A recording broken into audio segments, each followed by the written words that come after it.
threats in terms of tornadoes, possibly hail, those sorts of scenarios, Derek? It's funny that you mentioned the tornado threat because over the last couple of days, we've actually slowly upgraded those risks. And the good thing is the hail threat, not so much, but the tornado threat, the damaging wind threat is the main concerns with these storms tonight. Okay. So that's something that we'll have to be watching out for as we inch closer to the overnight hours. But, today it's just a mainly cloudy, but a very windy and gusty one. I got to tell you, let's take a look now at some of the wind reports coming in. And you can see anywhere between 15 to 25 miles per hour. But look at the wind gusts, though, gusting just over 30 miles an hour in many spots. And if you check out what's happening down towards the coast, we're seeing gusts just over 40 miles an hour coming in as well. So this is why we have those wind advisories still in effect until 4 o'clock in the morning tomorrow. And not to mention here too, this just came in. We're under a coastal flood advisory for portions of the southeastern Louisiana coast until the same time, 4 a.m. tomorrow morning,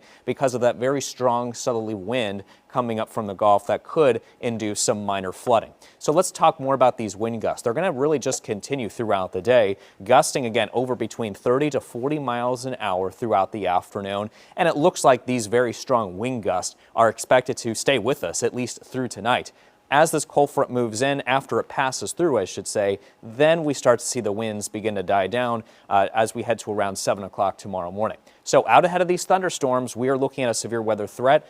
Our neighbors to the north have just been upgraded to an enhanced risk. Meanwhile, much of southeast Louisiana is still under a level 2 slight risk of severe weather. That means that isolated to scattered severe thunderstorms are possible, with really the main threats being the damaging winds and tornadoes. These have both been upgraded now to a high risk. The flooding is still relatively medium, but the hail risk, though, however, is still low. And if we take a look at the flash flooding risk today and tonight, portions of the North Shore under that level 2 slight risk, but much of southeast Louisiana under that level 1 marginal risk of seeing some flash flooding around here.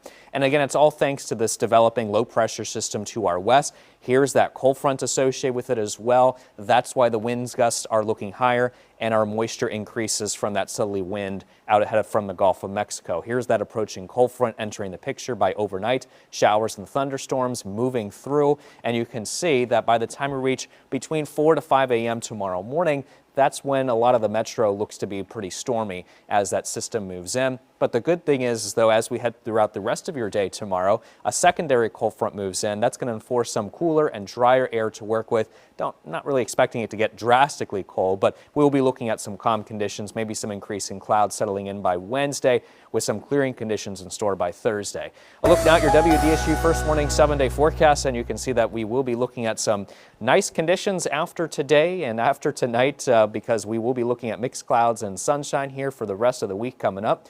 Highs into the 70s, so good plans there for Good Friday and also into Easter Sunday. Conditions look to remain nice and quiet with those highs in the 70s and 80s. Low temperatures in the 60s heading into tomorrow morning and then cooling down to the 50s for Wednesday morning, followed by the 40s on the North Shore for Thursday morning, and then we're pretty much into the 50s again for our lows for the rest of the week.